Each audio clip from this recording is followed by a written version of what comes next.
ബഹുമാനപ്പെട്ട മുഖ്യമന്ത്രി മറുപടി പറയും. ബഹുമാനപ്പെട്ട മുഖ്യമന്ത്രി വിൻസെന്റ്. സർ, ഈ സർക്കാരിനെ ഉജ്ജ്വലമായ ഭൂരിപക്ഷത്തിൽ അധികാരത്തിലേറ്റിയത് കേരളത്തിലെ ജനങ്ങളാണ്.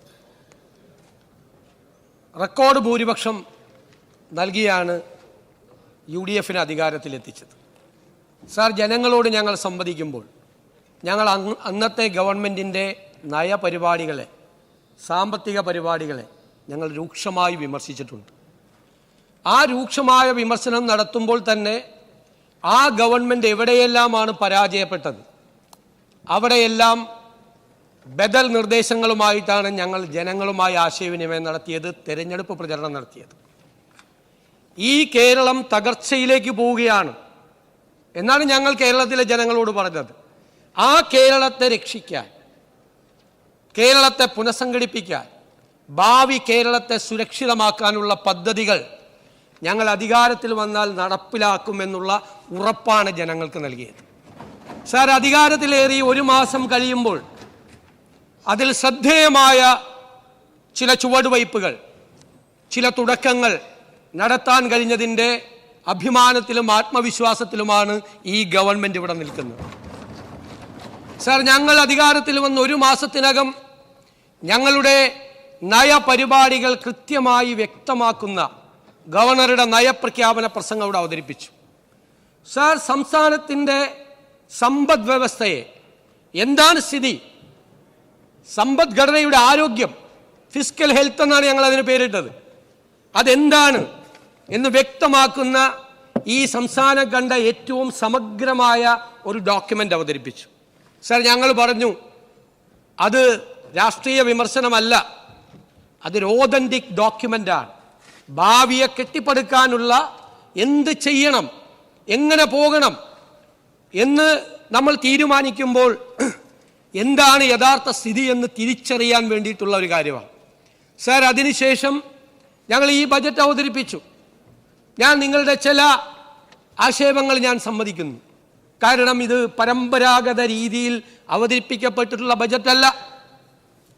ഇതിനു മുൻപുള്ള UDF ഗവൺമെൻറ്റുകളും LDF ഗവൺമെൻറ്റുകളും അവതരിപ്പിച്ച രീതിയല്ല ഇതിൽ അവലംബിച്ചിട്ടുള്ളത്. കാലഹരണപ്പെട്ട കാര്യങ്ങളെ മാറ്റി നിർത്തി.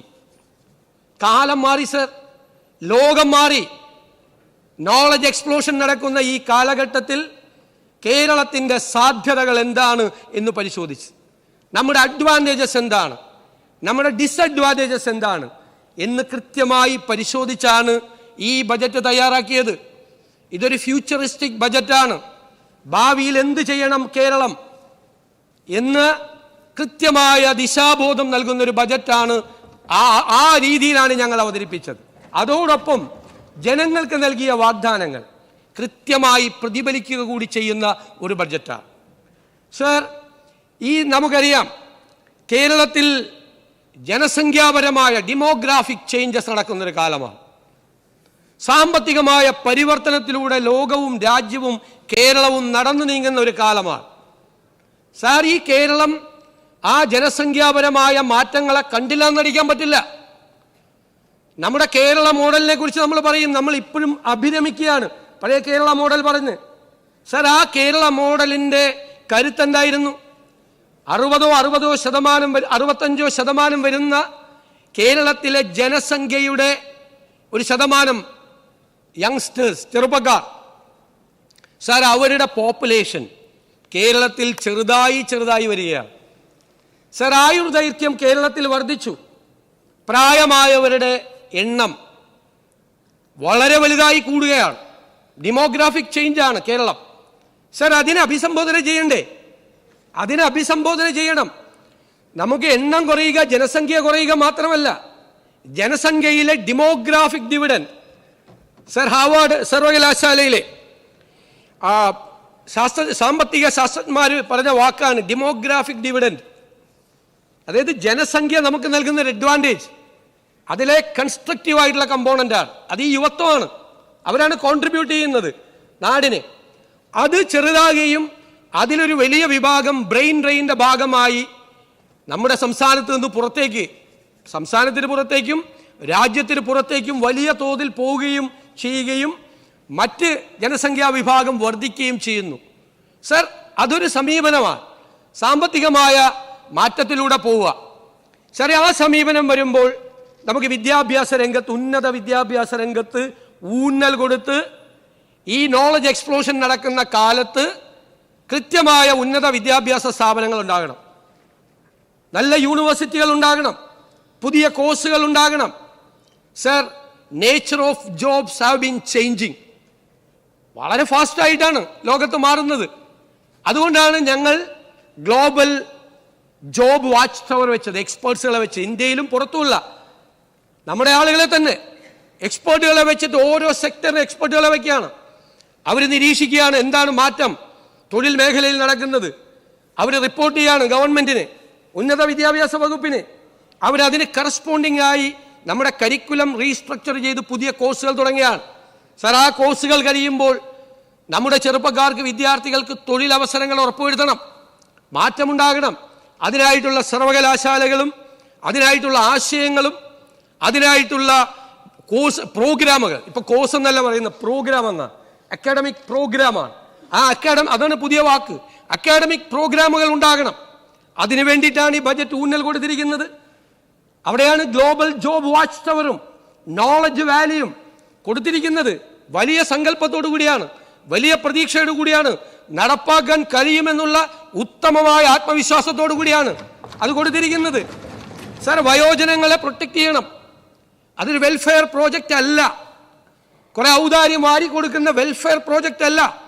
അത് ലോകരാജ്യങ്ങളിൽ ഫലപ്രദമായി അത് നടപ്പിലാക്കിയ സംവിധാനങ്ങളെ കുറിച്ച് പഠിച്ചിട്ടാണ് ഈ സീനിയർ സിറ്റിസൺസിന് ഈ ഡിപ്പാർട്ട്മെന്റ് ഉണ്ടാക്കിയിരിക്കുന്നത്. സർ, അവരെ നമ്മൾ സഹായിക്കും, പക്ഷെ അവരെ കൺസ്ട്രക്റ്റീവ് ആക്കണം. ഈ പോപ്പുലേഷൻ്റെ ഒരു മേജർ ചങ്ക് ഒരു കോൺട്രിബ്യൂഷൻ ഇല്ലാതെ ഇരിക്കരുത്. അവരെ നമുക്ക് ഈ യുവത്വവുമായി കൂട്ടിയിണക്കി മെർജ് ചെയ്ത് അവരെ കൂടി കൺസ്ട്രക്റ്റീവ് ആക്കാനുള്ള പദ്ധതികൾ ഈ സീനിയർ സിറ്റിസൺസ് വകുപ്പ് പ്രഖ്യാപിക്കും. സർ, അതിൽ ഏറ്റവും പ്രായമായവർ, തളർന്നു കിടക്കുന്നവർ, വയ്യാതാകുന്നവർ, സർ, അവരെ സംരക്ഷിക്കാനുള്ള നടപടികൾ ഉണ്ടാകും. ഒരാളും സാമൂഹ്യമായി ഒറ്റപ്പെടില്ല എന്ന് ഉറപ്പുവരുത്തും സർ ഈ സർക്കാർ. അതിനാണ് കെയർ ഗീവർ പദ്ധതികൾ ആരംഭിക്കുന്നത്. പണമുള്ളവർക്ക് അന്താരാഷ്ട്ര നിലവാരത്തിലുള്ള കെയർ ഗീവർ പദ്ധതിയാണ്. 3 മാസത്തെ കോഴ്സും 3 മാസത്തെ പ്രാക്ടീസും. യൂറോപ്യൻ രാജ്യങ്ങളിലുള്ള മോഡലാണ് സിലബസ്. നഴ്സിംഗ് കോളേജുകളും മെഡിക്കൽ കോളേജുകളും ആശുപത്രികളും അത് തുടങ്ങട്ടെ. ഗവൺമെന്റ് കൊടുക്കുന്ന സിലബസിൽ പുറത്തു വരുമ്പോൾ അവർക്ക് ജോലി കിട്ടും. 10,000-കണക്കിന് ആളുകൾക്ക് ജോലി കിട്ടും. പണമുള്ളവരവരെ വെക്കട്ടെ, പണമില്ലാത്ത പാവങ്ങൾക്ക് ഈ ഗവൺമെന്റ് വേറെ സംവിധാനം ഒരുക്കും. സർ, അവരെയെല്ലാം ചേർത്ത് നിർത്താൻ, രോഗികളെ, വിദ്യാഭ്യാസത്തിന് ബുദ്ധിമുട്ടുന്ന കുഞ്ഞുങ്ങളെയെല്ലാം ചേർത്ത് നിർത്താനാണ് വൺ കേരള കരുതൽ മിഷൻ തുടങ്ങിയിരിക്കുന്നത്. സർ, ഇന്ത്യ രാജ്യത്ത് ആദ്യമായിട്ടാണ് അത്തരം ഒരു പദ്ധതിയുമായി ഈ ഗവൺമെന്റ് പോകുന്നത്. സർ, അവിടെ നടപടികൾ ഉണ്ടാകും, ആ ചേർത്ത് നിർത്തൽ ഉണ്ടാകും, തൊഴിലവസരങ്ങൾ ഉണ്ടാക്കുകയും ഒരു വശത്ത് നമ്മുടെ ഇക്കോണമി, നമ്മുടെ സമ്പദ് വ്യവസ്ഥ. സർ, നമുക്കറിയാം 77% കമ്മിറ്റഡ് എക്സ്പെൻഡിച്ചറാണ്. Salary, pension, interest. ബാക്കി 100 രൂപ കിട്ടിയാൽ 23 രൂപയാണ് ബാക്കി പാലം പണിയാൻ, റോഡ് പണിയാൻ, ബാക്കിയുള്ള വെൽഫെയർ ആക്ടിവിറ്റീസ് നടത്താൻ. ക്യാപിറ്റൽ എക്സ്പെൻഡിച്ചറിനോ പുതിയ വികസന പദ്ധതികൾക്കോ പുതിയ ക്ഷേമ പരിപാടികൾക്കോ പണം കൊടുക്കാനില്ല. Sir, tax ചുമത്തിയിട്ടല്ല. അതാണ് ഞങ്ങളുടെ പുതിയ എക്കണോമിക് മോഡലാണ്. ജനങ്ങളുടെ തലയിൽ നികുതി ഭാരം കെട്ടിവെച്ചിട്ടല്ല ഖജനാവിൽ പണം നിറയ്ക്കുന്നത്. സർ, ജനങ്ങളുടെ തലയിൽ നികുതി ഭാരം കെട്ടിവെക്കാതെ ഈ സർക്കാർ ഖജനാവ് നിറയ്ക്കും. എങ്ങനെയാണ്? കൃത്യമായ ഫിനാൻഷ്യൽ മാനേജ്മെന്റ്, കർശനമായ നടപടികൾ, ഖജനാവിന്റെ ലീക്കേജ് തടയാൻ, കൃത്യമായ ടാക്സ് അഡ്മിനിസ്ട്രേഷൻ. സർ, ഞങ്ങൾക്കത് ചെയ്യാൻ കഴിയും. ഞങ്ങൾക്കതിലുള്ള ആത്മവിശ്വാസമുണ്ട്. സമ്പദ് വ്യവസ്ഥയെ ഉത്തേജിപ്പിച്ച് ആക്ടിവിറ്റികൾ ഉണ്ടാക്കി, മണി സർക്കുലേഷൻ ഉണ്ടാക്കി ഞങ്ങൾ ഖജനാവ് നിറയ്ക്കും. സർ, അതാണ് ഈ ഗവൺമെന്റിന്റെ ഈ സമീപനം എല്ലാ കാര്യത്തിലും. സർ, പുതിയ ഡെലിവറി മോഡലുകൾ ഉണ്ടാകണം. ഞാനിവിടെ പറഞ്ഞു സ്വകാര്യവൽക്കരിക്കാൻ തീരുമാനിച്ചു മൊത്തം. സർ, ഈ ബജറ്റിൽ എവിടെയെങ്കിലും കേരളത്തിലെ ഒരു പൊതുമേഖലാ സ്ഥാപനം, പൊതുരംഗവും സ്വകാര്യവൽക്കരിക്കുന്നതിനെ കുറിച്ചൊരു വാചകമുണ്ടോ? സർ എന്ത് ആഘോഷമാണ് ഇത്? പ്രൈവറ്റൈസ് ചെയ്യാൻ പോയാൽ സാർ ഒരു സ്ഥാപനവും പ്രൈവറ്റൈസ് ചെയ്യില്ല. ഒരു സ്ഥാപനവും. എവിടെയാണ് എഴുതി വച്ചിരിക്കുന്നത്? ബജറ്റിൽ ഇല്ലാത്ത കാര്യങ്ങളാണ് പുറത്ത് ചർച്ച. സമൂഹ മാധ്യമങ്ങളിലും ഒരു വാചകം ഈ ബജറ്റിലില്ല. സർ, ഞങ്ങൾക്ക് കൃത്യമായ നയമുണ്ട് ഇക്കാര്യത്തിൽ. ഞങ്ങൾ പൊതുമേഖലാ സ്ഥാപനങ്ങളെ അടച്ചുപൂട്ടാൻ പോകുന്നവരല്ല. നിങ്ങൾ നോക്കിക്കോ, KSRTC 3000 കോടി നിങ്ങൾ കൊടുക്കാനുള്ള സിവിൽ സപ്ലൈസ് കോർപ്പറേഷൻ ഞങ്ങൾ മാറ്റം വരുത്തും. KSRTCയെ സ്വയം പര്യാപ്തമാക്കും. സിവിൽ സപ്ലൈസ് കോർപ്പറേഷൻ ഒന്നും പറഞ്ഞില്ല എന്നിവിടെ ആരോ പറഞ്ഞു സപ്ലൈകോയെ പറ്റി. ഒരുപാടൊന്നും പറഞ്ഞിട്ടില്ല സാറേ, പറയുന്നതിനേക്കാൾ നല്ല പ്രവർത്തിക്കാനാ. അതിലൊരു വാചകമുണ്ട്, സപ്ലൈ ചെയിൻ മാനേജ്മെന്റ് മോഡലിൽ സംഭരണം നടത്തും സപ്ലൈകോ, ലാഭമുണ്ടാക്കും. സർക്കാർ സബ്സിഡി കൊടുക്കാതെ ഈ സിവിൽ സപ്ലൈസ് കോർപ്പറേഷനെ ഞങ്ങൾ സ്വയം പര്യാപ്തമാക്കും. സാർ, വെള്ളാനകളായ പൊതുമേഖലാ സ്ഥാപനങ്ങളെ ഉണ്ടാക്കി പാവപ്പെട്ട ജനങ്ങൾ കൊടുക്കുന്ന നികുതി ഒന്നും നോക്കാതെ എല്ലാ വർഷവും കൊടുക്കലല്ല ഈ ഗവൺമെന്റിന്റെ ജോലി. കൃത്യമായ പരിപാടികളും പദ്ധതികളും ഇട്ട് ആ പൊതുമേഖലാ സ്ഥാപനങ്ങൾ ശക്തമാക്കണം, ലാഭകരമാക്കണം.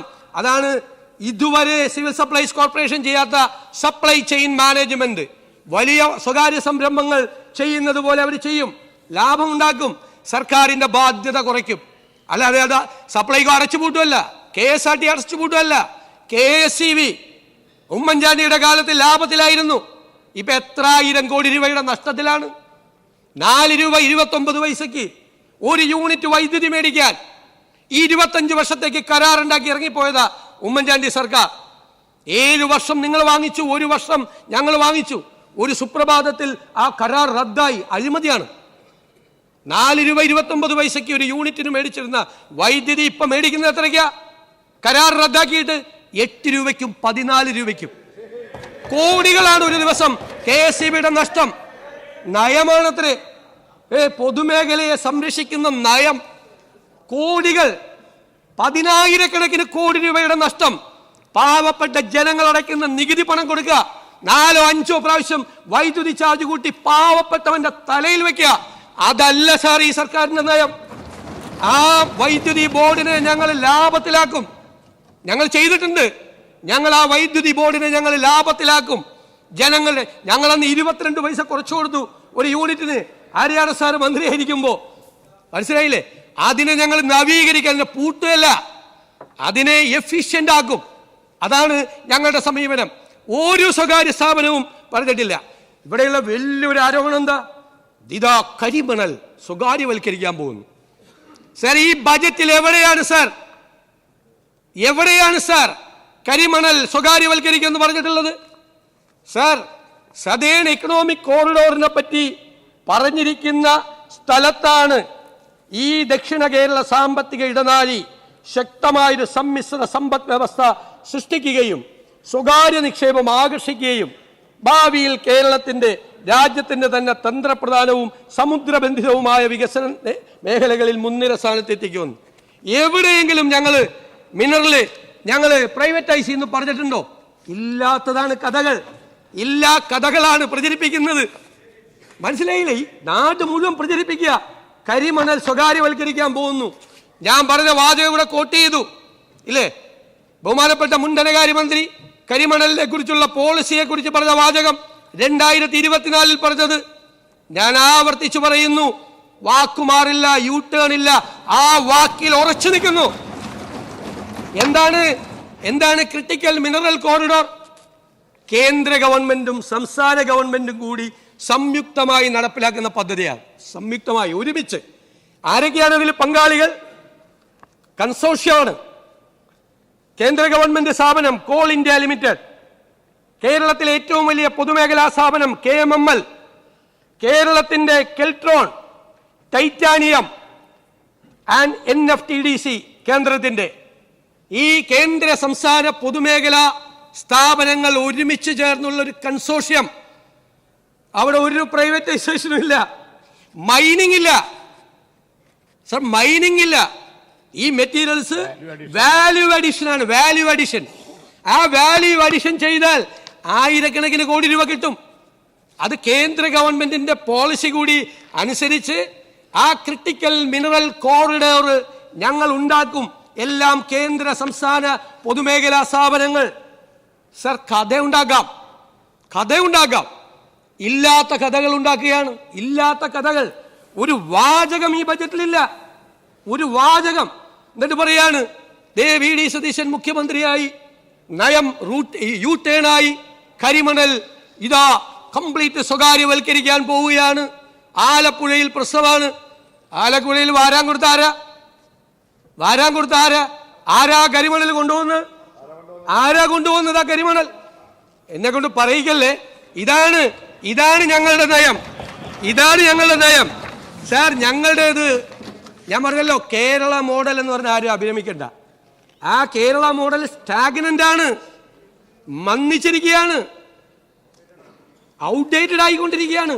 അതിനെ നവീകരിക്കണം. ഒരു നിയോ കേരള മോഡൽ ഉണ്ടാക്കണം. ആ നിയോ കേരള മോഡൽ എന്താണ്?